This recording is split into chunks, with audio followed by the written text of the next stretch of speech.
we're different in ways that matter, that impact our ability to show up in the world and at work, right? Equity are the sort of efforts that we make. You have an inclusive process around hiring, and you get the candidates in, and you have a good pipeline, and you end up hiring a diverse group of people. There's still a lot of work to be done. Hey, what's up, everybody? This is Drew, and welcome to the Kodeco podcast. In this podcast, we'll keep you up to date with the latest app development tech talk. Now, here's the show. This is the Kodeco podcast. This episode was recorded on Tuesday, the 21st of May, 2024. This episode is sponsored by Monday Dev from Monday.com, and I am your host, Dru Freeman. For this show, I am with both of my amazing co-hosts, Jennifer Bailey and Susannah Skyer Gupta. Thanks, Drew. Today on the show, we're joined by Manda Frederick and Aaron Douglas.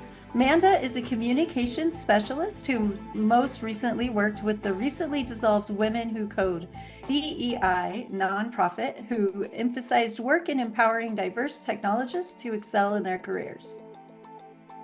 And Aaron is currently the head of Figma's desktop app engineering and a longtime author and contributor here at Kodeco on various topics, including core data on iOS. Previous to Figma, Aaron worked at Shopify on their point-of-sale mobile app team and at Automatic leading the WooCommerce mobile app teams. Aaron embraces his ADHD brain, sometimes blogging about it, and is a member of the LGBTQ+ community. Manda and Aaron, thank you so much for joining us and welcome to the show. Thanks for having us. Thank you. Glad to be here. I will also sympathize in the ADHD brain here. I think this is a very special topic. There have been so many layoffs this year from all the major tech companies, and for underserved minorities, there is a lot of difficulty in finding not merely the jobs, but finding the communities. And this is especially hard with the dissolution of Women Who Code. So that's where we really want to focus for this episode, is how we can raise the voice of the underserved communities. But before we get started there, I want to just have each of you talk a little bit about yourself, where you are currently and how you got there. So let's start with you, Manda. Thanks so much. So I am currently a digital nomad in Mexico City. So living outside of the States presently. And like I said, I was most recently working with Women Who Code as a DEI tech nonprofit, as you know, and just trying to continue working in the DEI space. I think that allyship and advocacy is really important to leverage your skills, right, to help other groups that maybe could use that help, or at least help advance causes that would support them. So yeah, that's what I'm trying to do, fight the good fight. I'm here with you all today as well. The fight is always a good fight. Aaron, how about you? I don't have a superhero badge like Manda, but I work for Figma, as mentioned, and I had the desktop engineering team as an engineering manager, and my superpower is ADHD, empathy, and compassion and leadership. Prior to that, I was a mobile engineer for many years as well, and I feel like I bring a sense of difference to the teams that I help lead or be a part of, and a lot of that I owe to having diverse teams and having thought patterns that are just different from other people, and creating safe environments, and really understanding what it means to have a psychologically safe environment for the team to be successful. And so I'm definitely not an expert in DEI. I contribute to understanding how I understand how I can contribute to it, and I'm always checking biases and learning new things. So I'm not only here to talk about stuff, but also to learn. So I'm really excited to be here and to help be part of the conversation. Wonderful. And, neurodivergency is also an up-and-coming underserved community in our industry. A lot of companies are beginning to take note of neurodiversity and how that affects not merely the application process, but the work process. And I'm glad to see that being noticed and being acknowledged. So let's take a step back and just get out our grade cards and say, how is the tech industry doing as far as diversity at this point? Let's go back to you, Manda. Yeah, it could be better. We know, for example, that there is a decline in overall DEI initiatives across all industries. And so, for example, I think we're down 18% from 2020 about DEI initiatives, which is pretty wild that it's going backwards after there was a big, strong movement with it, right, with Black Lives Matter. And then now we're seeing a direct result of the economy that companies are cutting costs and that they're seeing DEI initiatives as optional. And so in the actual tech space, it's also not doing great. So only about 27% of technologists are women. It's 3 in 10. So if you think about your dev team right now, if it has 10 people on it, I'm actually going to guess probably there are still less than 3 women on your team. I think that 3 in 10 seems ambitious anecdotally from a lot of people I know. And then just in tech as well. So I don't want to get these numbers wrong, so I've got them here, but just last year, a tech report, so 63% of US technologists are white, 20% Asian American, 8% Hispanic and Latino, and only 7% is Black, and less than 1% are Native American. So if you look at that demographic breakdown, it's really quite startling as well. Aaron, how do you see it from your point of view? A lot of what I've seen aligns with what Manda is saying. My last company that I worked for, they were doing a lot of the backpedaling, unfortunately.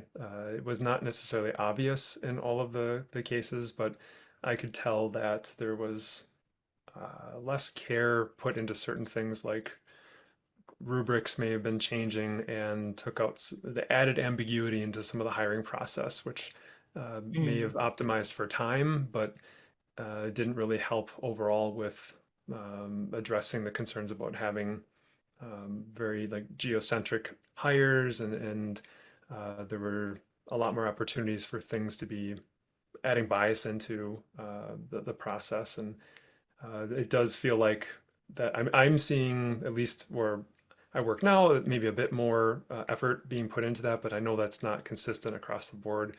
And as I got laid off last year and got hired, I've been helping as many people as I can try to find jobs and use some of the resources that I discovered.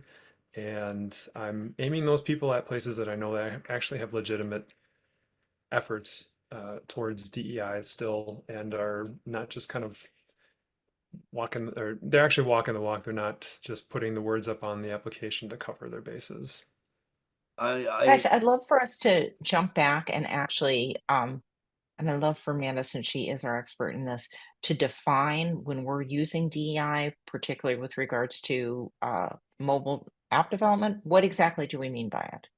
Yeah, it's a great question. What Don't is clarify, I'm not an expert, but I'm going to do my very best to give you the information that I currently have in my head. So when we talk about diversity, equity, and inclusion, is DEI, usually shortened to DEI. And so diversity is just the differences among us. And I think that the earlier conversation that started about neurodivergence, things like that, shows that diversity is seen and unseen. It can be really obvious, like skin color, things like that, but it can also be mental processes, a pain condition, things like that. So diversity is, we're different in ways that matter, that impact our ability to show up in the world and at work, right? Equity are the sort of efforts that we make to make sure that everybody can show up in the world in a similar way. So for a long time, the narrative was equality. Everybody should get the same.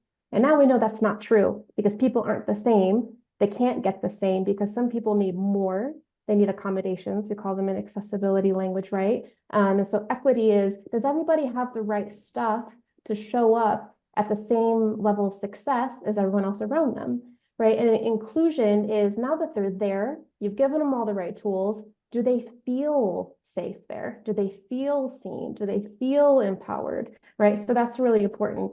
So I see a lot of organizations, for example, maybe Erin, you can speak to us a little bit. Maybe doing they do the diversity hires, they're called, but then the inclusion's missing. Where I see you nodding, Erin. Do you want to speak to that a little bit? An analogy that I have is I've worked for a company that was very globally diverse in the way it was hiring people, so that we were getting candidates from many different countries. I saw a subsequent company after I left them trying to do the same thing, but then they were not following through with the inclusion part, with having tools that supported async conversations and letting people that may not have been online at the same time offer contribution to like a manager wants something to be done and it's sort of seen as a boost to someone to be able to take and delegate that task for them. Well, if that manager is only talking to the people that happen to be online that part of the day, every day, now that one person that's maybe in a country a few hours off is not getting access to that ability and they're just kind of excluded, not naturally. So like having a company that not only hires based on geography as one index for diversity, having the tools set up so that they can support those people that are across the wide time zones would be an example of that I can think of that's pretty clear that I've seen not go well at some companies. Yeah, I think the flexible work schedule too, for example, maybe Jen or Susannah could speak to this as well, is I think that something I see is environments that don't support parents, for example, right? And specifically, we know that caregiving tends to fall to women. So in this sort of thing too, it's like, okay, so sure, we hire moms. Good for you, but if you're not setting up an environment, right, where I'm not a mom, so I don't know if maybe Jen or Susannah, you want to speak to that aspect of diversity.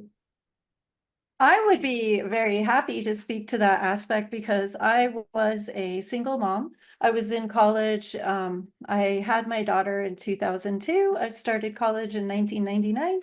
I finished my master's degree in 2004. So I had, my daughter was You like, rock. yeah. Oh, thank you, Susannah. But my daughter was still young when I finished school. And then when I started my first programming job was when I was earning my master's degree. And I will give it to my old company that the men that I worked with, I was the only woman. They were parents as well. And as a group, we would kind of cover for one another and make our hours a little more flexible. But we were salaried employees and the expectation was 8 to 5. It's just because we were all parents, we would trade off and our boss was flexible to make allowances because he had a young son himself. So that was really nice. But I will say, and the college I was at had a daycare. So the college that I worked at, Ames Community College, where I'm now a full-time professor, they were very helpful when I was a student because at the time they had an on-site daycare that was somewhat discounted and I could get social services like help for being in school. But I will say that in general, I had to look really hard for those little niches. So I networked with a lot of other single moms to figure out like the daycare program. And I just happened to be lucky that my first employer was somewhat flexible. Because in general, I think the percentage of women in tech was much lower. I feel like discriminatory comments were a lot more accepted because I even had somebody when I interviewed say, well, she might need daycare. She's a single mom. She might not be as reliable as a man.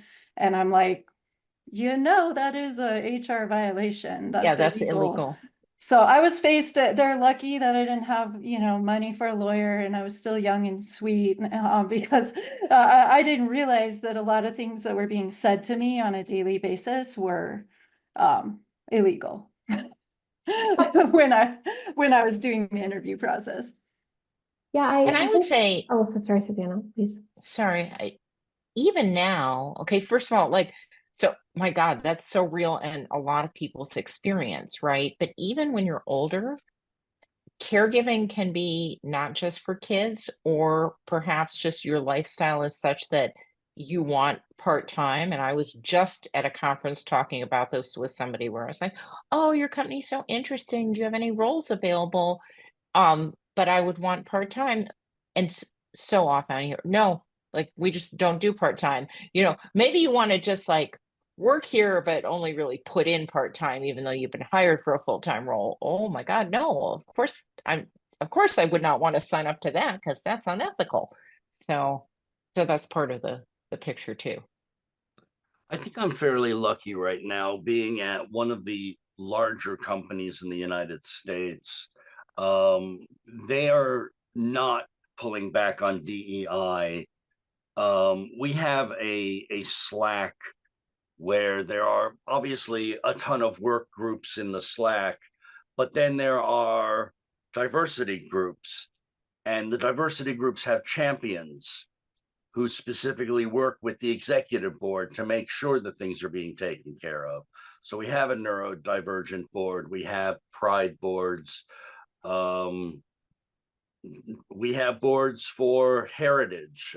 We have, I know at least there's a Shalom board for Judaism, and there's a lot of tying back to the benefits of the counseling that you can have. Most large companies now have that that you can go talk to a counselor if you need one, and the Shalom board is always like, well, with everything going on in the world, if you feel you need to talk to somebody, this is part of our benefit package, etc. So I'm fairly lucky that we're doing that. As far as diversity in hiring, I'm very proud that my grand manager, my great grand manager, my great great grand manager are all women. And that hierarchy makes me very happy because it means that there's an understanding for all of the team that's been hired that I work with. But that's not the case as it is in smaller companies, and it's not the case as it is in all major companies in the United States. And that can be a problem. Amanda, I think you were going to say something. Oh, well, I wanted to highlight Jen's comment about the comments about her daycare needs, for example, because I think it's a really important framework for this conversation. She was giving an example of latent sexism, right? That's like sexism that's below the surface. It's like, and we also have this phrase, right? So implicit bias, implicit racism. And I think that it's important because most people probably listening to this thinking, I'm not a bad person. I think I'm pretty fair. I get along with people. I think yeah, probably you are. My working assumption is also that most people I encounter are pretty good people, right? It's the reason why these kinds of conversations are important is because they help elevate aspects of your viewpoint that maybe you didn't realize were problematic. Probably you're doing your best, and probably you're doing a pretty good job. But small comments like that, I remember being on a Kodeco book team call when I was still book team leader. And at the end of the call, I asked the team, hey, does anyone, it was a group of men, does anyone need anything else? You know, you all have worked with me on books. I say that at the end of does anyone need anything from me? And one of the men said, how about a smile? And all the men on the call laughed, right? And guess what I felt like I had to do, for example, right? Or when I went to Women Who Code, I worked with all women. Guess what I never did? I never worried about my makeup in the morning, right? I didn't think about, because no one was going to ask me, are you feeling okay? You look a little under the weather. Maybe you shouldn't be, like, maybe she can't take this project on because she's like, it's that kind of stuff. I think all these people I was working with at Kodeco are great people, with great dudes, right? This is what we mean about latent sexism, implicit bias. So I like Jen's example, and I just wanted to highlight, I think that even if you think some of the stuff that we're talking about doesn't apply to you, I would say stick with the episode because probably some of it does apply to you, you know. I'm reminded of one other area of underserved community that's now becoming problematic in the industry, and that is ageism, where most of the companies are looking to hire people just out of college. They want to see a master's degree or doctorate, and they want to mold them and keep them for 20, 30 years or 3 years and then lay them all off. But I am discovering more and more, once you've hit 45, 50, getting into a company is getting harder and harder. And while that is supposed to be a very large no-no in the HR world, as we know, hiring is going to be the same way. So I just wanted to bring that one in as well. as that one I've become more and more aware of. Susie, you were going to say something? Um, Another place I'd like to rewind. So Amanda had just shared some statistics about how tech is doing in terms of diversity, and the answer, the management summary is not so good. So how do we meaningfully analyze these statistics? So if we say, there's this percentage of Black devs, what should we be analyzing that against? Is it like how many, like what percentage? Should there be the same percentage of people in dev, any kind of people in dev, as in the general population? Should we look at who's in CS programs right now? How do we make sense of the statistics? How do we know if the statistics are bad or good? I mean, like right away, if you say, well, 3 out of 10 software developers are women, and we know, well, half the people in the world are women. So that seems screwed up. And plus, we don't need like special parts for programming. So, but how are we judging whether the stats are right? Like, are the stats are what they should be? Do you mean, how do we know if we're hiring enough people of color, like what the number should be? I mean, so are you Yeah, saying like, yeah. okay, that's an interesting question. I And how do mean, we, it goes back to something you were saying before the episode, which I think, like, okay, so what do we say to this? When somebody says, well, okay, these people just aren't in the pipeline, or we're just having so much trouble finding hires anyway, like, we can't be bothered by DI concerns because hiring's so hard already. Like, where do we go with them? yeah, it's a good question. I think that the gender answer is a little easier. I mean, if women are half of the workforce, and we know that women are graduating with degrees, and yes, they are doing boot camps. Like they're there. So the fact that they're just like my partner is a dev. He's on a team of, I don't know, a couple dozen devs. He doesn't work with any women devs. There's not one, for example. And so whatever the data is, that's that seems off to me still, So I don't know. Does anyone else here? You guys have I think a better brain for like data analysis than I do. But I do want to say, for example, there was this report from McKinsey and Company that said that if we close the pay gap for women, for example, that would add $28 trillion by 2025 to the global value of the economy, right? There's things like that we know, that are just that women still only make 84 cents of the dollar, right? Against men, and I can't imagine even for tech. But if you put that up to a 6-figure salary, if you currently are sitting as a listener and you make $200,000 and you know that women make 16% less than you, then that's going to be quite a lot of money at the end of the day. So I don't know. Anybody else with a data mind for Susannah's question? It doesn't, so my perspective doesn't necessarily speak to the specific percentages, but it's more of like anytime I see a percentage, a statement around that, I always think that that's a point in time. So I have to use it as a litmus and look at my own situation around me and evaluate that. So like, even if the percentage may be slightly off for what I'm seeing, I feel like it's still representational of what's actually going on around me. And so it's an awareness tool in my mind. So um, I also look at things from this is more of the longer term. So it's maybe a trailing metric, but the quality of the products that we build are better when you have diverse teams. Mhm. And I know people have said, oh, that's just rhetoric. Like, not really. I have a specific example from one of my teams that as soon as I hired my first person out of India, within a week, she was onboarding and realized that we had an equation in our program that calculated offsets for time to show a graph. It was just like, it looks at the traffic to your website and it was showing a pretty graph. Well, someone made the assumption that time zones are all integer based, so just round numbers 1, 2, 3, 4, 5. Her time zone's 11.5 hours. So the fact that we Right. hired somebody in India, she immediately found a bug that was affecting people, but no one could describe the problem because it didn't look like anything that they could tell support. They thought they were just nuts, basically.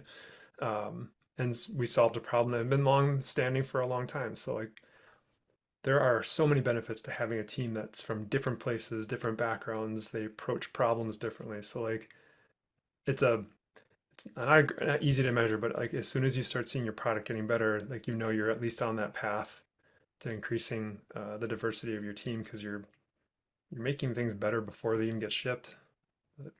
I think Aaron makes a really good point about this phrase of cognitive bias, right? Cognitive bias is that you surround yourself with people who think like you.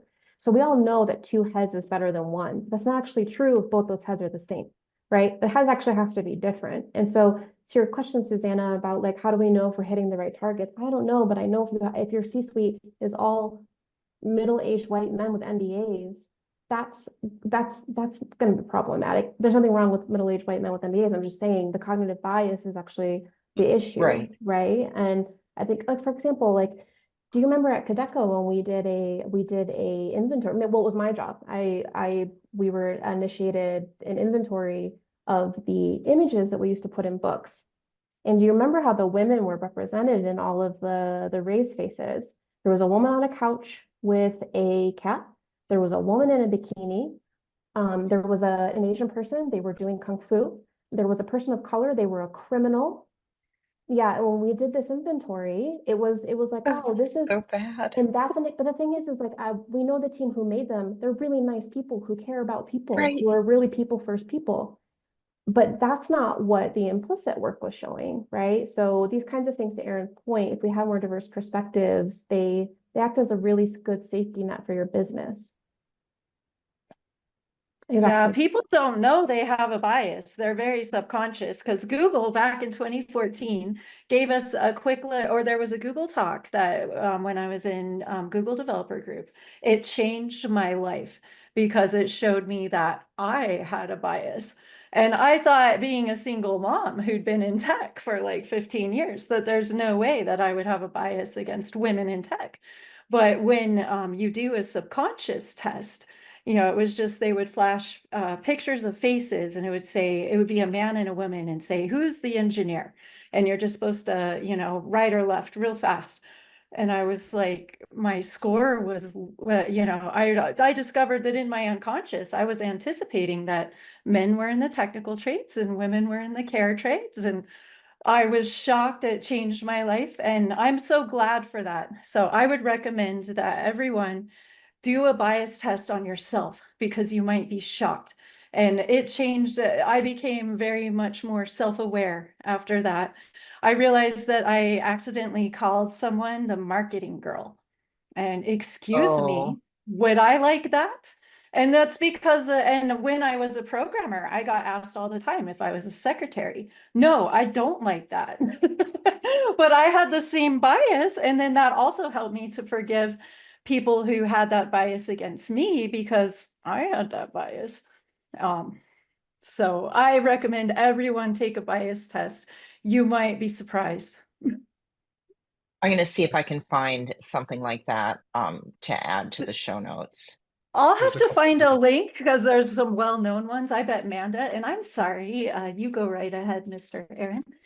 Oh, that's fine. I would say I took one a while ago, and I think I still have a bookmark, so I can share that after as well.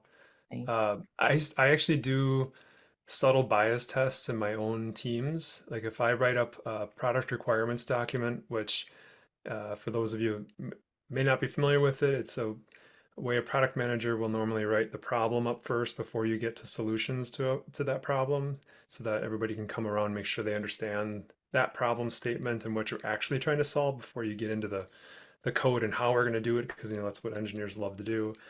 I would replace any pronouns referring to the customer's experience with she and just made them all she, and then waited to see if anybody noticed, like, why is it all she? And then that would always be a point of inflection saying, well, do you ever ask that if they're all he? Or if I use all they? Like it's something very subtle, but it does help like kind of knock some of that bias when people may not be expecting it. So I try to find little things like that once in a while. Also to check my own bias, because it's really easy to slip into the what feels familiar. I think especially kind of circling back to tech, something that's really important in digital space is this, in critical race theory, this concept about default whiteness. And default whiteness is if you just see a username in a digital space, say it's just like, coder1234, you will assume it is a white male. You just will. And this is something you can ask people. If you show people a little bit of code and you say, who do you think developed this? What are they like? They're probably going to describe to you a white male developer. And I was recently, for example, I was building, I don't mean to like shout out to Wix or whatever, but I was building my portfolio website on Wix. And I was trying to use their image library to flesh out images to go with my content. Of course, I've been working in tech, so I wanted some tech images. I could not find any women or people of color developers in the Wix library. I had to use another photo source, right? And the thing is Wix was a partner of Women Who Code. And I know they're interested, right, in diversity, for example. So I think especially what you're talking about, Erin, checking our bias, especially in digital space where sometimes we are anonymous, is really also super important. So let's go back to the question of the pipeline, because we want to fill these seats in the office in a diverse manner. But if we only see small percentages in the colleges, we need to be pushing back into the high school levels, into the STEM classes, into the STEM for women, into the STEM for underserved communities. But how do we find that balance between what's in the pipeline? Is there a way to gauge the applicants that we're getting versus what we're currently seating? No, I just think, Women Who Code had 360,000 members. Our New York City network had like 30K in it. There are, for example, women devs, and a lot of them were queer, and a lot of them are women of color. And if we are primarily promoting jobs and boot camps and things on spaces we know are geared toward and created by men, white men, then you're always going to see the same results, right? Because you're using the same toolbox every single time. So we know that before this podcast, I just did a little cursory search about diverse tech job boards. There like 20 came up. So I'm suspecting if you're in tech, you know how to use Google. It's like inexcusable at this point that we're only using the same channels to look for work. Or for example, your marketing. I noticed recently a boot camp comes up in this specific boot camp. I won't name them. It was kept coming up in my Twitter, my LinkedIn, or whatever. And I noticed they had like images of devs, right? Images of devs. And again, they were all white.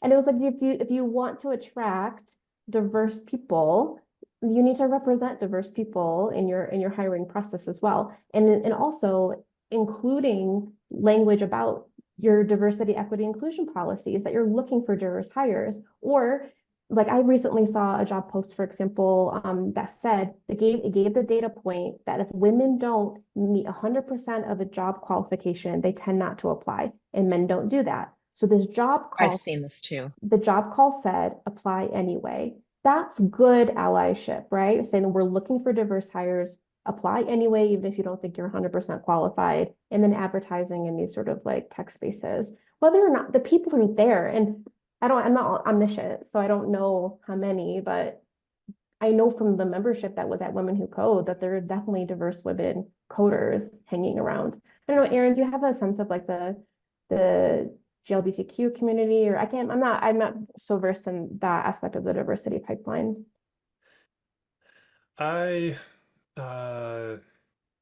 Looking around at the companies I've worked at, I would say it's probably easier to see the people that identify as LGBTQ plus.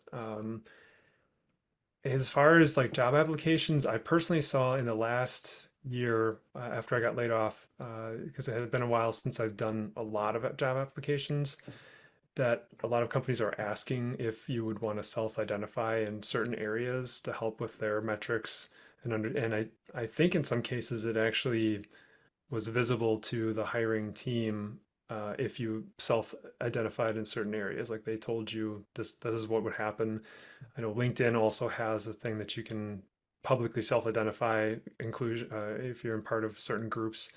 But I think overall, I'm putting the onus on myself as a hiring manager to make sure that recruitment that I'm partnering with internally at my company are also setting things up like job descriptions to have that little nudge about apply anyway, or looking for people that come from diverse backgrounds and using more inclusive language.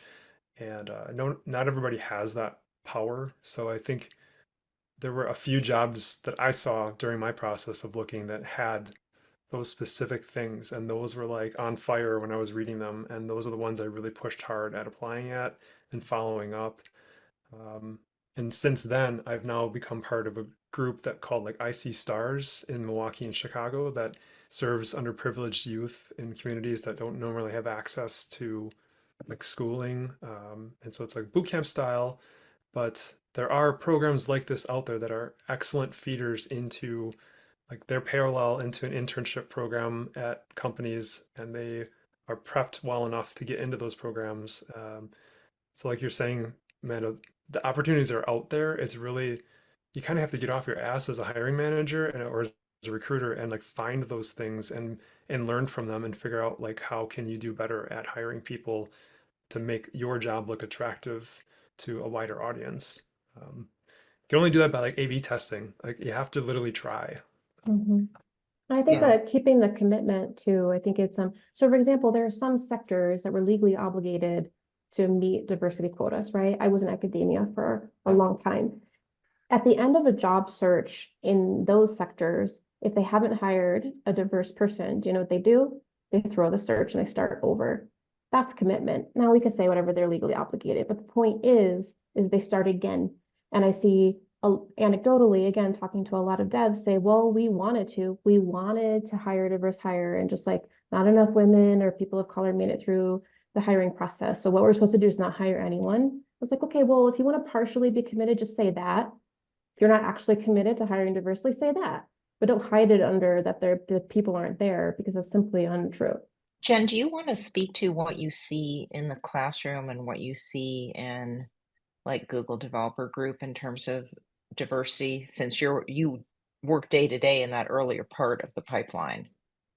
Sure. I will say that even when I was a student, I would applaud my employer. And there's a reason why I'm with them, because there would be other opportunities for me, but I love my alma mater, because even when I was young and there was only 1%, 1 or 2% women at the university that I first went to, but at the community college, I swear they probably had 30% even or more back then. And I just felt that the community college, Ames Community College, was extremely inclusive. It was my first taste of a progressive atmosphere. Being from Weld County, which is northern Colorado, it is, especially 20 years ago, it was not known for being progressive at all. But the college was a little bit of an oasis, and that was the first taste I ever had of inclusivity, because my professors were so wonderful. I had a female professor. My professors were out of the workforce. They were very professional with everyone, and there was a lot more women at that college.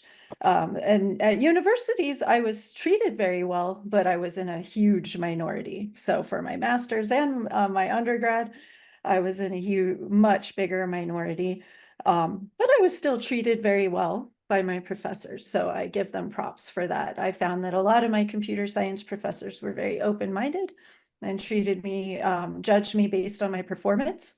And I so appreciate that. I felt very fortunate, I will say, especially after some of the stories I've heard. And then I get connected with Google Developer Group, and that was, being from Northern Colorado, that was amazing, because they do such a wonderful job as far as inclusivity. They teach workshops, they encourage people to go out for these workshops. They encouraged women in tech, so I got to see women from the Google stage, and Women Tech Makers is Google's program. And that program was life-changing, because I just, they spotlight very high-achieving women in the field, and they're just so inspiring. And some of the tech resources you get, and just the resources in general through Women Tech Makers, are so high quality and top notch. So some of the best tech resources and training that I got was through Women Tech Makers. And it not only helped me as a woman in tech, but it helped me to see how good women can be in tech, and how, Women Tech Makers is hard to compete with, even as just Google developer group, because it's so polished and we have such amazing work coming out of there. So I'm very proud to be part of Women Tech Makers. And it's been really amazing. And I learned a lot, like I learned about biases, and being from a different time, a different culture, in the United States, it was life-changing for me, because I was brainwashed. So I'm still now learning. I'm learning more, and I'm almost 50, and it's like I'm still realizing the programming that I was raised with. Something that Manda was talking about earlier reminds me that, like, even if you have the most inclusive, or not most, but you have an inclusive process around hiring, and you get the candidates in, and you have a good pipeline, and you end up hiring a diverse group of people, there's still a lot of work to be done once you have people on your teams to make sure that you aren't doing things that can create an environment that makes them kind of want to leave. Um, and there was one case I learned about a couple years ago that really blew my mind. And Amanda, you might have more statistics about this with your experience, understanding, like, it's very typical for a woman in a team, especially with other, like, mostly men, that if there are jobs to be done that include, like, organizing a meetup or for the team, or if there's, like, lists to be made, for some reason the men typically will aim themselves at the woman to have that because they're organized and they do well. And, like, I I have heard that reflected in my, so many times. So often people are like, "Do you want to take notes? Can you be in charge of the follow-up?" And it's like, well, I can take notes and I can be in charge of the follow-up, but I bet everyone here knows how to write Mhm. and how yeah, to send text messages. I just want to And I just want to add into that what you're saying is also true about people of color. They're usually designated to helper roles. So it's something to look out both Mm. for gender and also for race in the workplace. I'm so sorry, Jen, please. No, that's okay. And Erin, I would like to add to that, because I'm not just female, I'm also neurodivergent, and I have ADHD terribly. So I am just like very resentful of that, because that expectation doesn't fit my stereotype.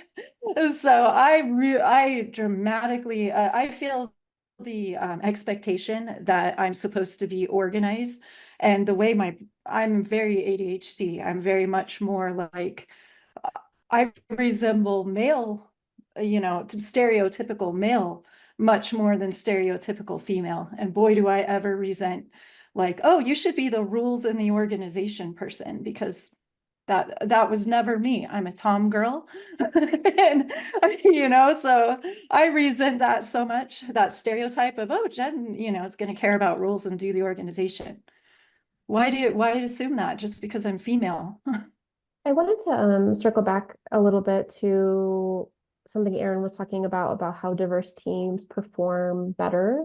And I think that, and we could talk about this thing, it absolutely is the right thing to do, to approach your work with a DEI mindset, and to hire more inclusively, right? To do all of these things. It's absolutely the correct thing to do. But there's also a lot of data that says it's just better for your business, So some people, even if you can't mentally get on board with, well, this is going to cost me money, and it's going to be a bunch of hassle, and maybe the job search is going to be a little longer, but we know that your bottom line also from a business standpoint is better, right? For example, I have a couple of data points. Again, I don't want to get these wrong, so I wrote them down, but like, so for example, Deloitte did an internal review of their employees. So it's quite a big company, as you know, and they found that 83, that their employees felt like they were better able to innovate 83% more, right? When they were with diverse teams. And so also, as far as being inclusive, we know that Inclusive teams have higher retention, so you're not spending as much time hiring again. People aren't leaving. And also happier employees that we know are 10% more productive. McKinsey and Company, I mentioned them earlier. They also did a study that teams that were in the companies that were in the higher bracket for racial diversity outperformed the national average by 35%. They made more money, were more productive, right? And if you were in the top for gender diversity, right, you had more women on your team, but you performed 15% above the national average. And so there's lots of data points in this. You can do a little cursory Googling on your own if you don't believe me, but it's just better all around for your team, for your productivity, for your products, and for your financial bottom line to have a diverse team. So it's worth it. You should see it as an investment, not as a hassle. And what you're saying, I mean, it's literally more profitable. And I don't know if you've had the experience of like brainstorming with a more diverse or less diverse team, but it is really cool brainstorming with a more diverse team because people say things that you have never thought of before because they're coming from completely different life experiences. And that makes for better ideas. I'd love to add on More to that, ideas. Suze, because at Google, that was the first time I went to the Global Summit, and it was just such a mind-blowing, amazing experience because it was people from around the world. And then, of course, we have the Tech Equity Initiative and Women Tech Makers and, all representation. And we would split up into groups and do workshops, and members of your group might not even speak your same language, but we would whip out Google like Translate. It was so cool. And I remember the feeling of unity at that event. It just blew my mind, being from small town, that it just, all programmers everywhere, like all developers or Google enthusiasts everywhere, we all had something in common. And we could accomplish these workshops, even if we didn't speak the same language, and bond and have all this fun doing it. And then, like you mentioned, the different perspectives. So having people from different countries, different religions, different backgrounds, and watching how they problem solve and getting to work in a group like that. And then we shift around. Just incredible. That sounds so amazing. And okay, so we see, I think this is a good segue. So we see like that's an example of a major company doing things really well. And I think we're talking there about inclusion. So what about if you're in not a major company? What are some ways to make an inclusive environment? Erin had spoken about making psychologically safe environments. That's something that's very important to me too when I am in a leadership role or in participating anywhere. How do we do that? What are some ways we can do that? And what are some things like, ooh, don't be doing that? Amanda, can you help us? Yeah, definitely. So we have the psychological safety. I think that bias training, even I was working at Women Who Code. We even did bias training. We had Perfecta come in and run workshops with us for many months. And those are our literal job, right? But it was important for even us. And I think that we're the correct audience for it, but also we already knew a bunch of it anyway, but it was still important. So I think that that's really important. And a lot of it's not even expensive, or you could create your own training, or there's lots of books like Why Has No One Told Me This Before? There's White Fragility, there's How to Be an Inclusive Leader. Again, the basic cursory, well, you can do a little education on this on your own, have a team book club, talk about these topics, do some of these bias tests and share your results, things like that. You could do a pay equity survey and make sure you could do an inventory and an audit of your pay equity. I think it doesn't matter the size of the company, that's something that you can do to make sure that you're paying people fairly. Support diverse leadership development, for example. Like I was working at a company I won't name that they were hiring for a senior leadership role, and there was a woman candidate and they really wanted her. They asked her to do it. And she said, I can tell by your senior leadership that there's a glass ceiling here. All of the C-suite were white men at the time. And she said, I don't actually want to work at a place like that. Right. And so having these like pathways to make sure that you were creating pathways for diverse people to become leaders in your company. And then just, I think, integrating DEI best practices into your HR policies. These things we're talking about, like parent leave, for example, we were talking about parental things. Do you have language that's sensitive to neurodiversity? You can do the work is the point at whatever size company that you are. It's actually not, you don't need a whole department to do it. It's about, you're already setting up practices. You're already giving people raises. You're already promoting people. Why not just slow down a little bit and take the time to make sure that you are doing it inclusively and equitably? I don't know if other people have ideas or things to add as well. Erin, I'd be curious what you would add to that. How do you particularly creating psychologically safe spaces? I think I'm always learning because I think every team is different. Prior to coming to where I work now, I had always created my teams, and that's just the way things kind of ended up. The way it worked out when I became an engineering manager, it was always for like new teams, new products, and so for me to get hired by a company with an existing team and I'm taking over a role, it was a very different experience for me. I was used to creating this like energy, this thread between the team. And as we added people, it was easy to onboard one person at a time and introduce them to the environment and get them to build the trust battery. But coming into a team where I had no history with anyone, it was very different. And so my tactic as a manager, at least, is to embrace vulnerability as a skill. And if you've never read Brene Brown, definitely check out some of her books. Like, she blogs. There's tons of YouTube videos as well. But just understanding what empathy really is, it's not, and how it's different from sympathy. Looking at from a manager's perspective, that you've created a psychologically safe environment when people are afraid to kind of fail out loud or to bring up ideas that might be stupid, and not fear like repercussions within the team. So it lets people, witnessing it is easy. I don't know if I don't have any magic wand to create that environment other than just myself being vulnerable. I tell people about myself having ADHD. I mentioned my husband, so there's things that I just do and I don't make it a thing. And that just kind of shows that this environment is a container for a lot of different things. And I will, if I notice my team members doing things that are not in alignment with a psychologically safe environment, I will call them out on it, not necessarily in the meeting, but like I will talk to them about things, help them understand their biases.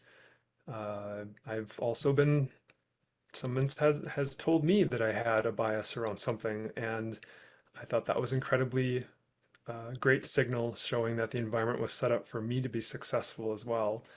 And in that specific case, it was that I kind of alluded to that before, where I was offering things to my team, delegating tasks, and they were always seen as a way to kind of help impress the boss type of thing. And there were people that were not online and they were in APAC, and I realized that I was just never letting the offer to have someone help last more than like 12 hours, so that people that were still sleeping had the opportunity to message in there. And the fact that the person messaged me saying, "Hey, I've seen this before, and I just want to let you know, like, I want to help, but by the time I get online, I see that you've already chosen somebody to take this task on," blew my mind. And I was upset with myself, but then I also kind of sat back and realized, like, wow, this would not have happened in previous environments that I had been in as a team member. So the fact that they came to me as a manager made me feel like I'm on the right path, at least. I had a similar situation where I was with a contract group, and the engineer who was leading kept trying to delegate certain startup tasks to some of the other men on the team. And I kept saying, why aren't you including these two women in the delegation of these tasks? And I don't know if it was, it was obviously his own biases and such, but I kept championing the women to be given those tasks. And eventually one of them did so well taking on those tasks that she basically dropped out of contracting and went to a full-time position on us. So it was very good to have the opportunity to try to unpack that bias from my colleague.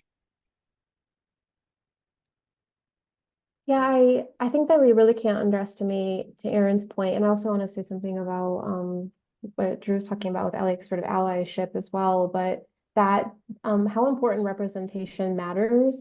And representation could be anything, like Aaron mentioning his husband, right? Or mentioning his ADHD, or for example, at Women, I live with a pain condition, and that I noticed two other colleagues talked about their pain condition after I talked about my pain condition. That until then it wasn't anything, you know? And I think it's in anecdotally, you can't imagine the amount of member testimonials from women who code where women were saying, I just didn't know that was possible, right? Or that was the first time I saw that happen. It was the first time I saw a mom get a CEO job, right? Or it was the first time I saw. And the world is big and it's global and it's in digital space and you think everyone's seen everything. But the fact is they really haven't, especially for underserved groups in workplaces. And so I think don't underestimate the power of being the first or creating space for the first in your organization, because it's only going to make more things. And one of the ways that, as Dru did, that is through allyship. And, you know, allyship is, if this is a term that's new for you, right, is this idea of, even though your concern is not my concern, it is my concern, right? On your behalf, it's my concern, right? And I will help you, right? The two of us together are stronger accomplishing in this than maybe you would be on your own. And even if it hurts you, right? So even if it takes away an opportunity from you personally, but it advocates and creates more space. Like, for example, maybe Dru doesn't get chosen for a project lead because he raises his hand and says, hey, you keep picking the same guy for this. Let's maybe make more space. Even if it loses you opportunities, you do it, for example. Other people want to speak about allyship, because I guess this is a really important, and it can be, it's so huge. I have a non-work example. The other day I was at the gym, and I work out in this sort of like, I jump rope, I'm a jump roper. And I was working out in this sort of like CrossFit room, big room, lots of space, but there were a bunch of men in there. I was the only woman. And there was this guy and he needed a space. I want you to guess where he set up his workout space. It was right on the corner of mine. And he took up so much space that he crowded me out, right? And even though there were other things to do, I know. And then, but another day I was doing that, and the same guy came, and this man comes up to him, and mind you, I'm in Mexico too, so my Spanish is okay, but it's not confront a jerk at the gym good, you know? And on top of I'm standing there in a sports bra, you know, all of the things that are complicated about what's happening. And so this guy, a man came over and asked him to move for me. And you can't believe how much I appreciated that he did that work for me in that moment. I'd like to hear other people, maybe your input on allyship or ways that we could maybe be allies, especially in tech. I'm glad, because it plays right off what you said, Dru, because I wanted to recognize who has given me some of the best allyship, and that's you. So I list Dru Freeman as one of the best allyships that I've received in my lifetime, along with Ray Wenderlich. And, you know, of course, my computer science professors, my coworkers at my first job, my friends at Google Developer Group, and Manda, you too, because you had me on your podcast for Women Who Code last year. And if it weren't for allyship, from the time I started school, I got so discouraged, and I was like, you know, 1 out of 100 students, and I was the only female. And then as I've grown older, I didn't know a lot of things. So I'm also LGBT, I'm asexual. And, you know, so these are things I would have never learned about myself. I would have never learned that I'm ADHD and neurodivergent because they diagnosed me a moody woman out here. So, you know, they diagnosed me with emotions, and you don't want that diagnosis. But I'm actually neurodivergent and asexual and all these things.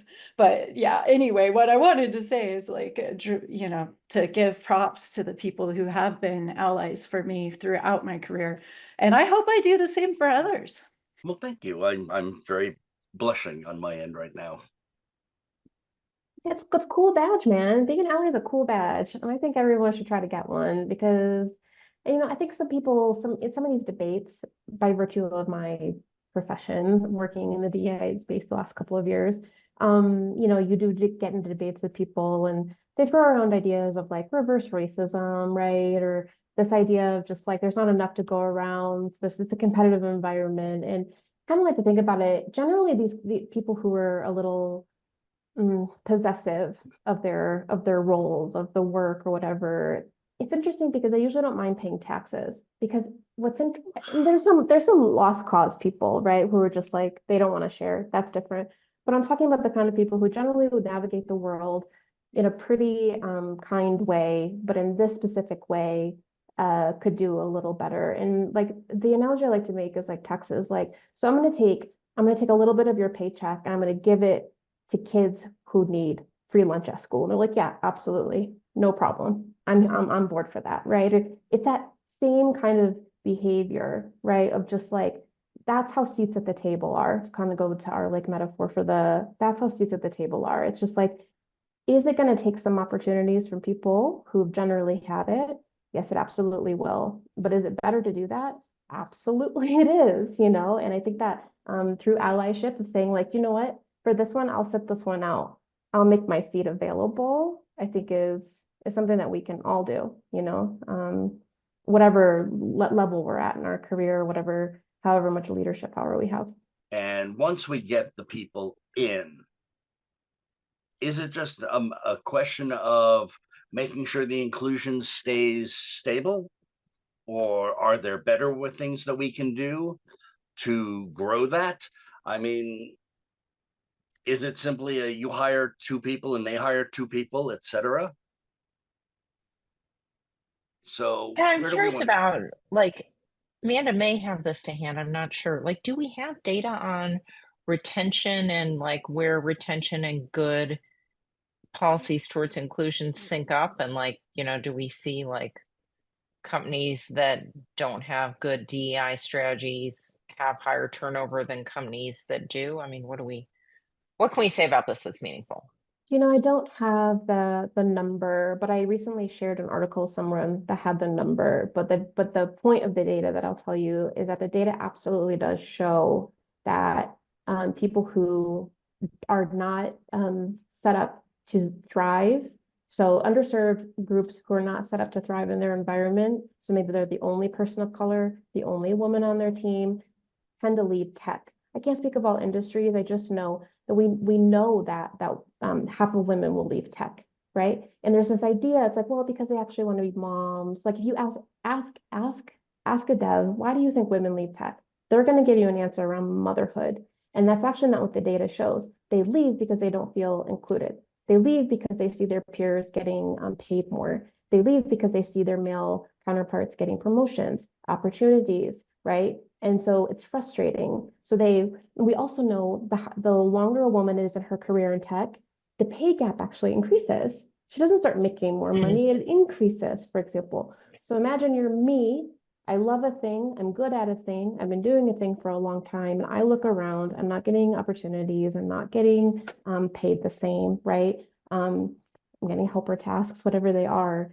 They switch to a different, and it's not because tech's too hard. It's not because they're not smart. It's because it's frustrating to be in an environment where you don't feel like you belong. And that's true for everybody. So actually, I don't have the number, but I do with that 100%. I can tell you the data does show lack of inclusive environments will push diverse people out of tech. And I think that goes hand in hand with the psychologically safe environment where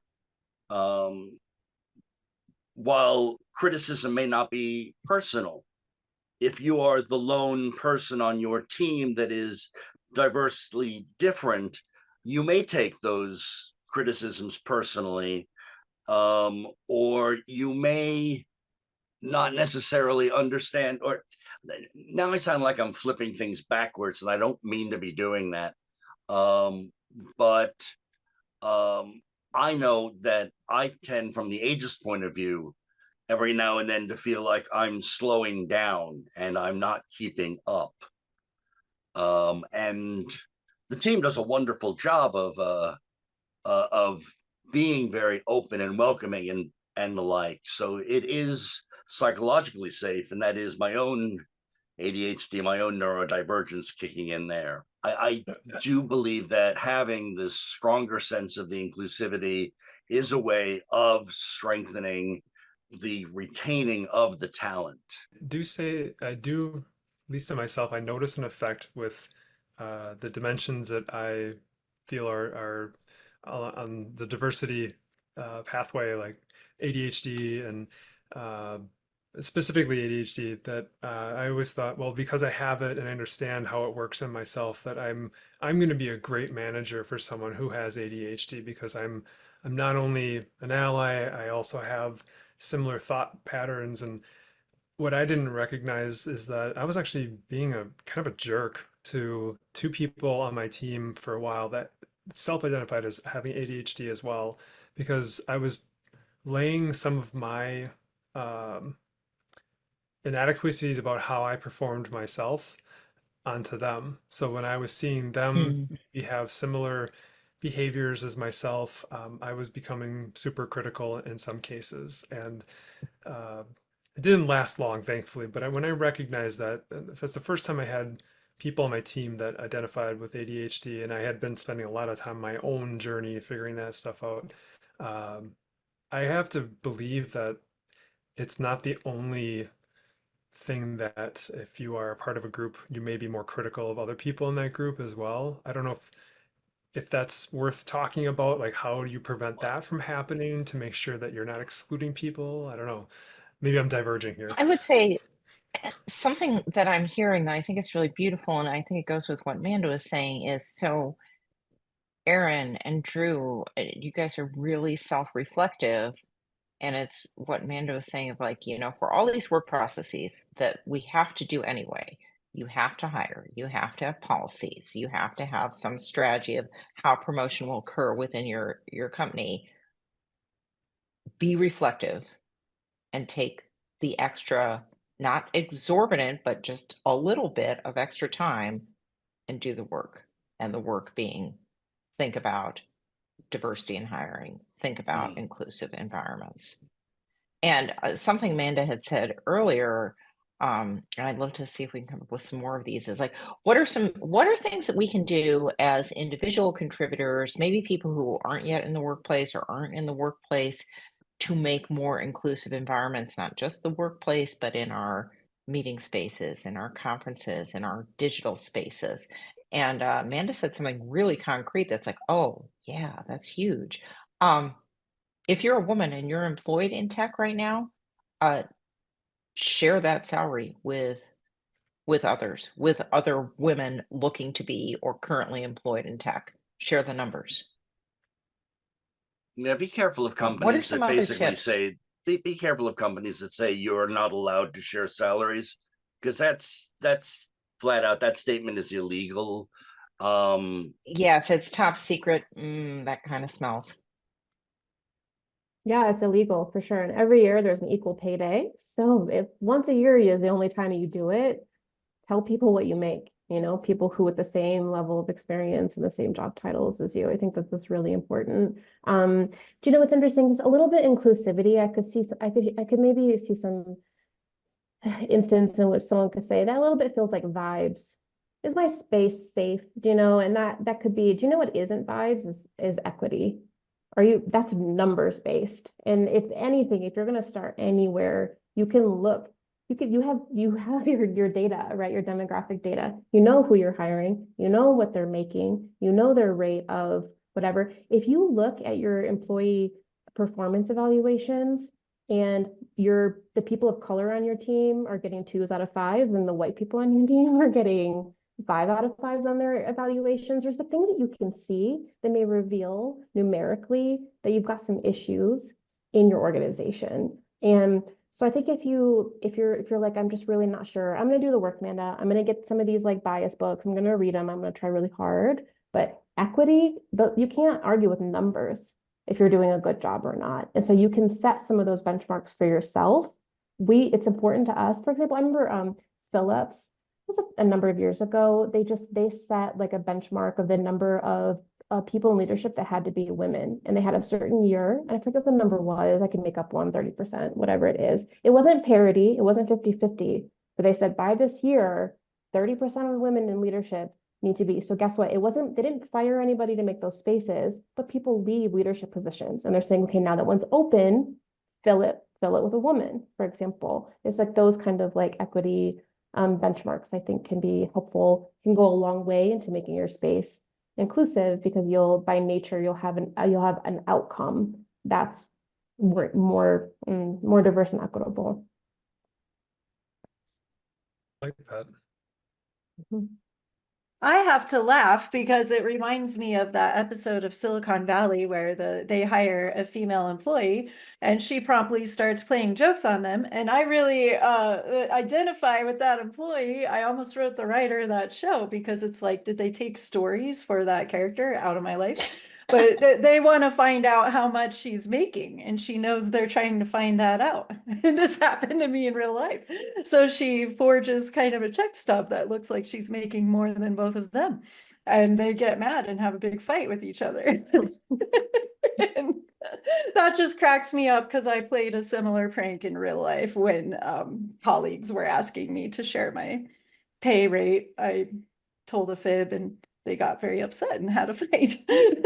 Yeah, I don't know that I would condone lying to people about your salary, but like definitely tell people. But I think speaking of kind of like conversations, we can do these things, we can proactively tell people things. Allyship is like how Dru did in the meeting, is also saying something. If you're a male dev and you notice that your other male colleagues are constantly interrupting your female colleagues in meetings, say something, right? Maybe you don't have to call them out in a meeting, but just be like, hey friend, did you know that you do this in meetings, right? Things like that. And also, if you are in a management or as an employer, anonymous feedback, right? Actual anonymous feedback, asking them about these kinds of things, about inclusivity, right? And we have the tools now, right? If you're not sure how to make your survey, use a chat AI generation. It will help you, right? You can start somewhere to create like a survey to get feedback on. I've worked at places, if they had asked me if I felt as a woman, whatever, my answers would have been no, and no one ever asked me, so it didn't come up. So that could also be a thing that you can do as well. I did something incredibly brave, I felt, for myself.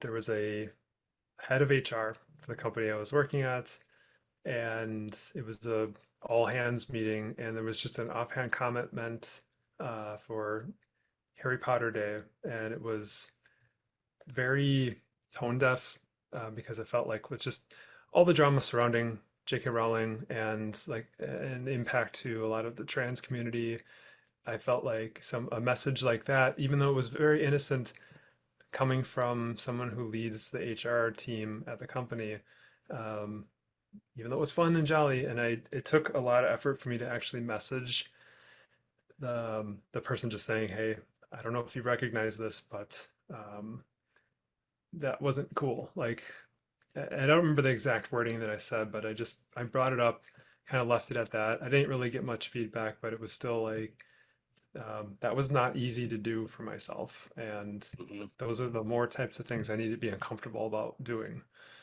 I don't know if it's going to if it impacted me at all, but I don't know.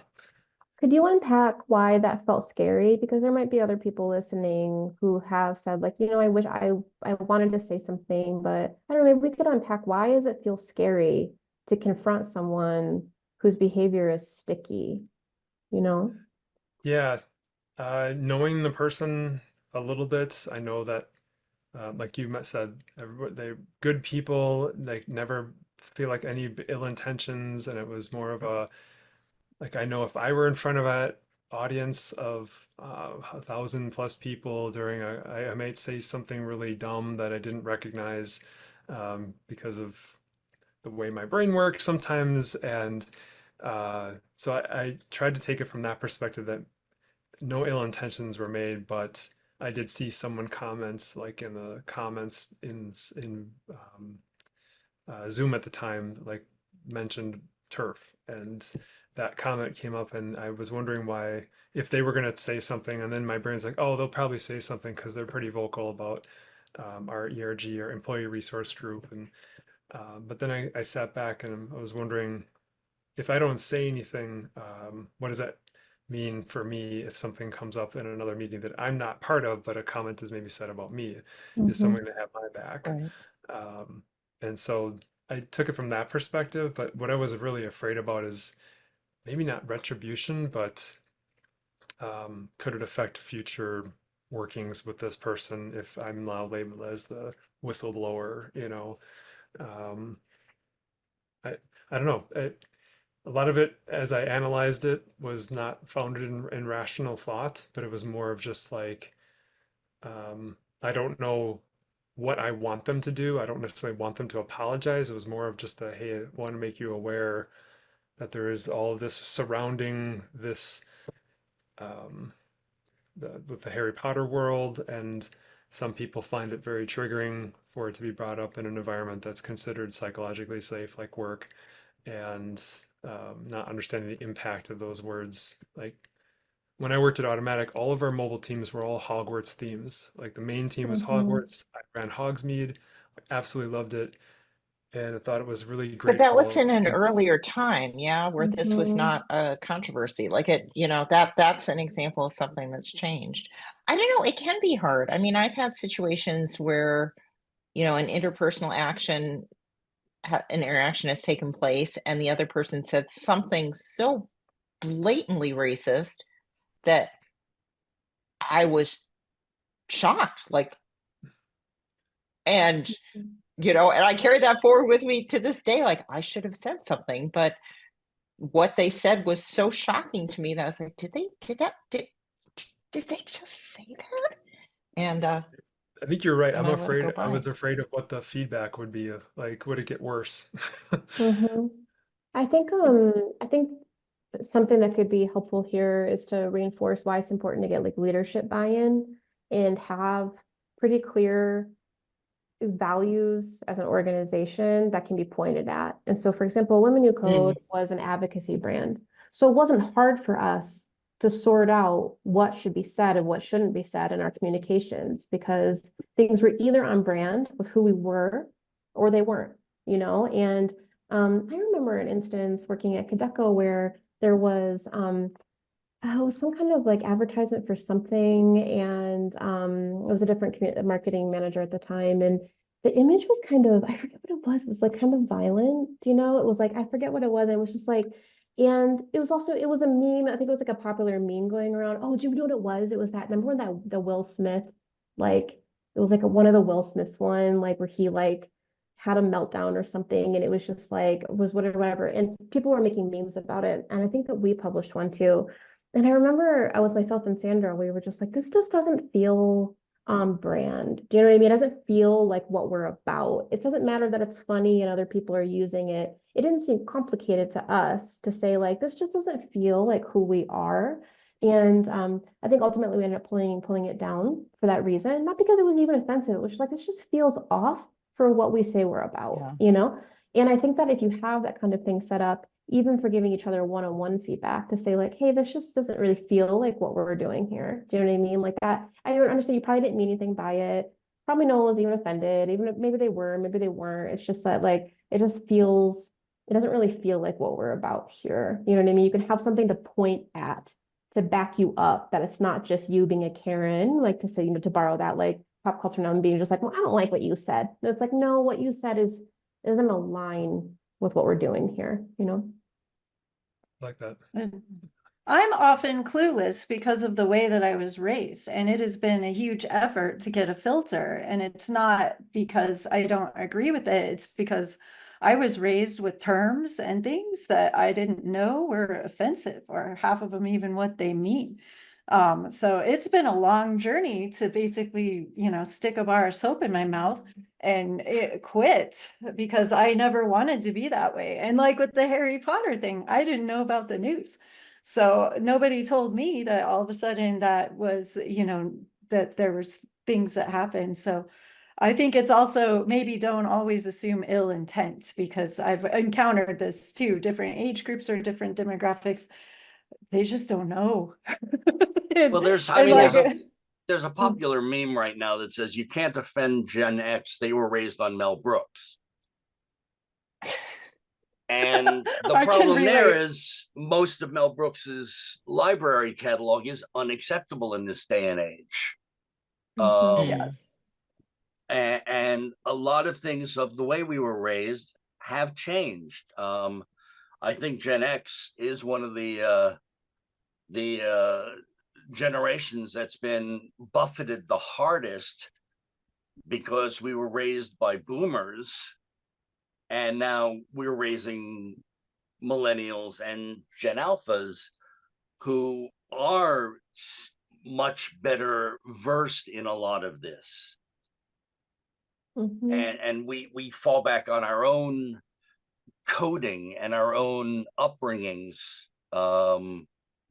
I remember exactly how racist my grandparents were, and it's terrifying.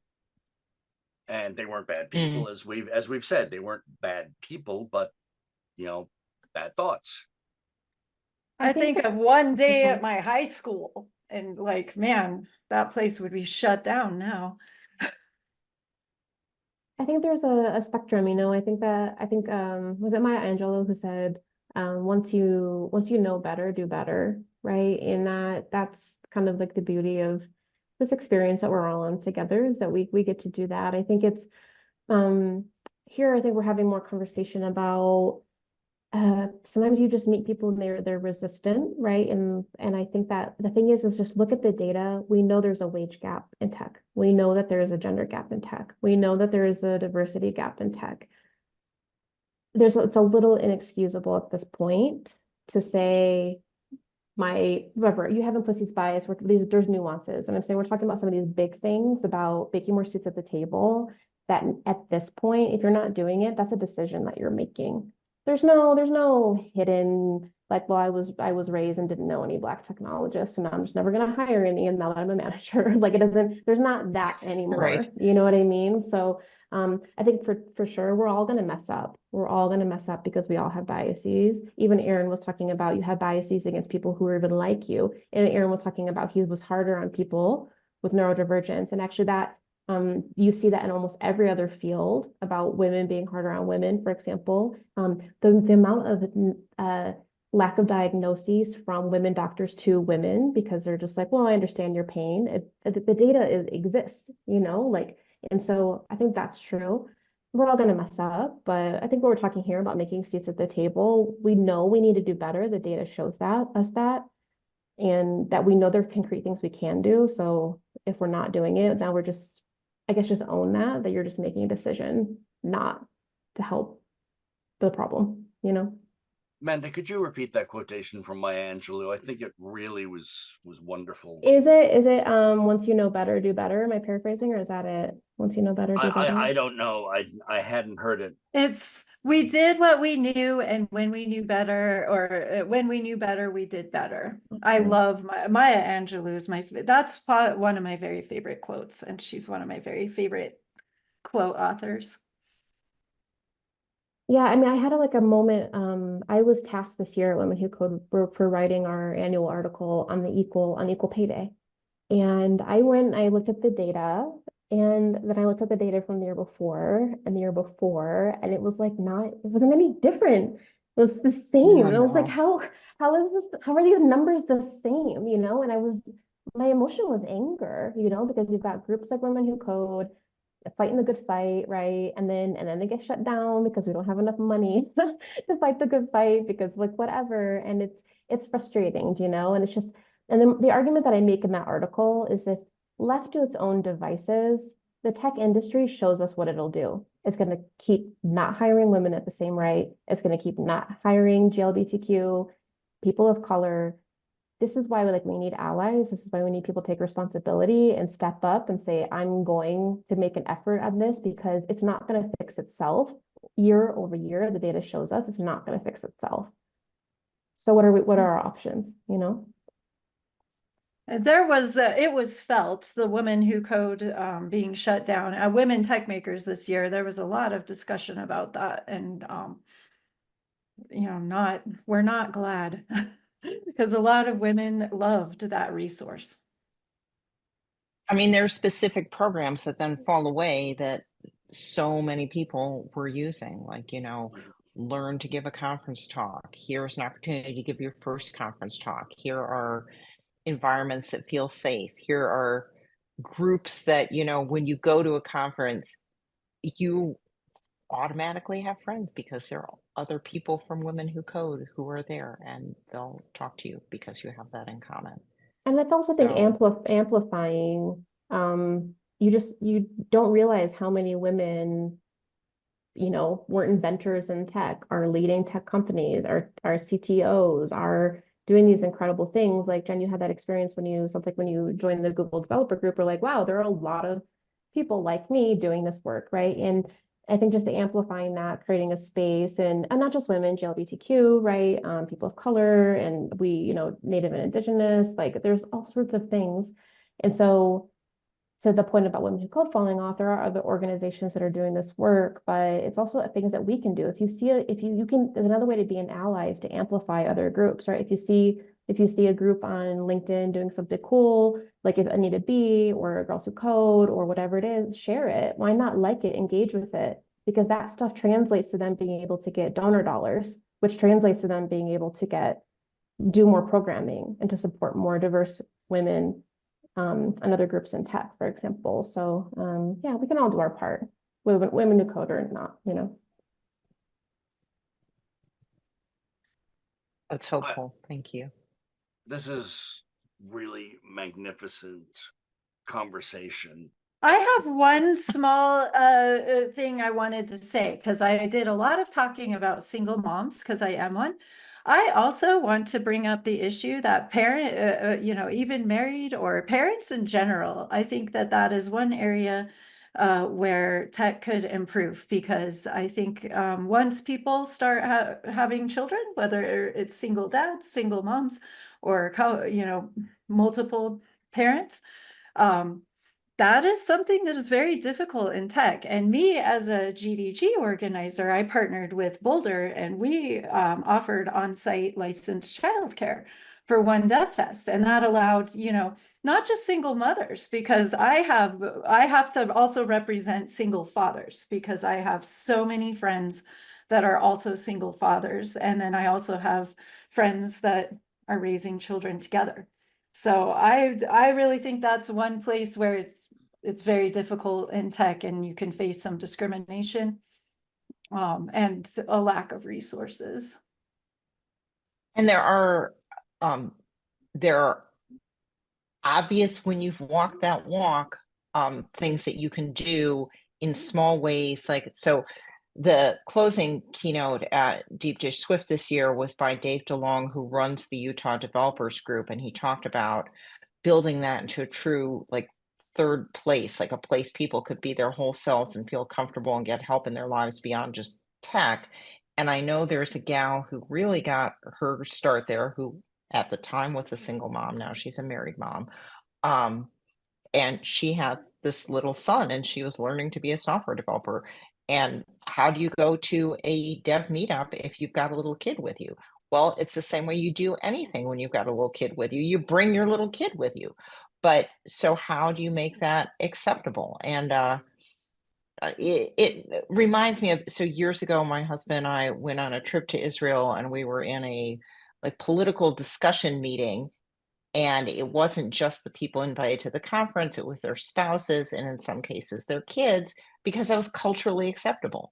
So we can change the culture. We can make it okay to be in the back with a bucket of Legos while mom is learning about a dev topic.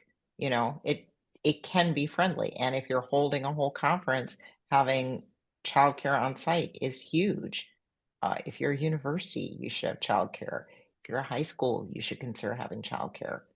I will flip And that you one. would- I will flip that one, having been associated with one con that tried to do childcare, and the liability and the hoops that you need to go through for who can actually be monitoring the childcare can sometimes clobber a con's budget. Well, And then you find other ways to do it, because yeah, it can be done, because what I I'm have saying also is been associated with childcare in spaces. you find the hoops and you find a way to make those hoops smaller. Yeah, and one thing we've done, Susanna, I mentioned GDG Boulder because we found a service that could do licensed childcare. We did all the rules. Like Dru mentioned, it wasn't cheap.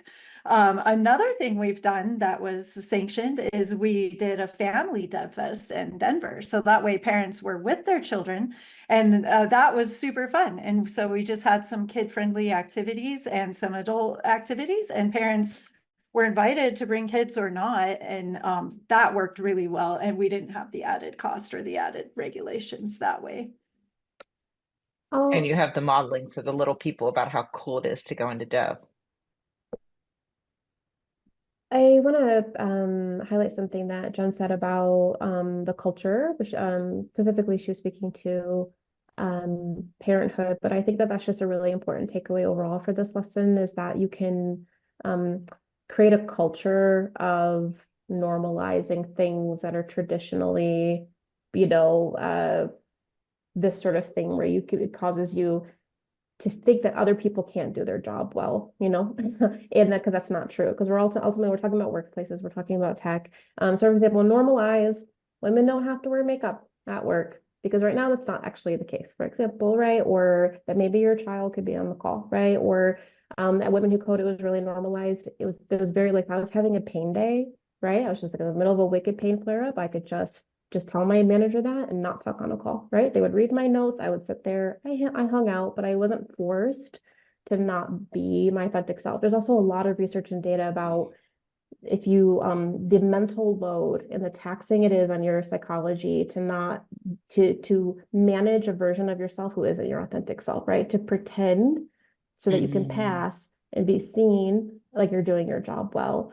And I think that just overall normalizing culture where you don't have to pretend to be something you're not can really go a long way in a workplace. The thing that I wanted to say was kind of like my final topic I would say, just like, if this topic is kind of new to you, or even if it isn't, I would just gift yourself the assignment, read 3 books on the topic, just 3, and if you're a manager, they could be about inclusive leadership. If you are a person of color or an underserved group, read about self-advocacy, right? Or if you want to learn about implicit biases or allyship, it's just that the library on this is so big now. Listen to it at the gym. I don't care how, but I would just say gift yourself educating yourself on this topic a little bit more. And I suspect what will follow is you'll be a better ally. You'll be a better manager. You'll be a better friend. Just expanding and as self-advocate, right? Just expanding your knowledge base on this. I don't think this can only be the only thing that you hear. So I would just really encourage people to do that. And then I honestly think that the good work will follow, because you'll start to notice things, be like, wow, that thing that person said was kind of crappy. And I wouldn't have thought that until I read this book, right? Or whatever.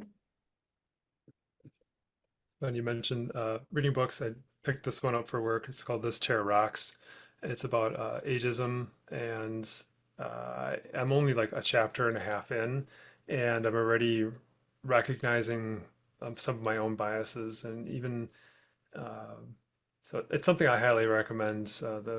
This Chair Rocks. It's something we call it Grayscale at work. That's our 40 plus group, enterprise resource group, or employee resource Wow, group. it starts at 40. Yeah. Oh, Google calls them grayglers, which just I've heard that term, and that just cracks me up. Yeah, so much like so what Manda was talking about, at least in my in the like ADHD neurodiverse world, is masking, where you feel like you have to put a mask on to fit in, and it took a long time for me to figure out what masking felt like, and what it doesn't feel like is so much better. And it's not that you're asking other people to necessarily lift their like to take the slack. It's more like recognizing where they might be more apt to do a certain thing, and you might have you work together on figuring out how you two work together better. And I think by me being honest about ADHD and note taking and the tools that I need to be successful, then that just creates a better conversation with the people on my team and the people I work with. And I wrote a letter a while ago called, it's just an open letter to my friends and coworkers about what it looks like to be friends with me and ADHD. And some of the things I pointed out in there was just like, hey, if I'm not talking to you, that doesn't mean that I'm ignoring you. That just means that I think about everyone in my life for microseconds a billion times a day, but it's just like it takes an extra couple minutes to do the thing to communicate. And so it's just like tips and things of what it can feel like to be friends with me. And so I try to normalize Aaron's personality by just talking about things with people, and I don't know, just reading a book is one thing, but also applying it and hearing it from other people reflected back makes things stick way better. So if you're starting to read those 3 books that Manda suggests you do, I would find ways of applying that, maybe starting conversations with other people that maybe identify with the group that you're trying to learn more about, and be honest, ask them for that container of safety so that you can ask those questions that may be not worded right, and see who you can find to be someone to help you learn with. I don't know. That's kind of my takeaway. I want to thank everybody because, like I said, this conversation, this roundtable is so fantastic that we could probably bounce ideas back and forth and talk about our own personal experiences and then unpack them for another series of hours. And I wouldn't be surprised if we don't do a follow-up on this episode in another season or 2, because I think there is just so much to say on this topic. At which point, Susan just written into our chat, so much to say on this topic.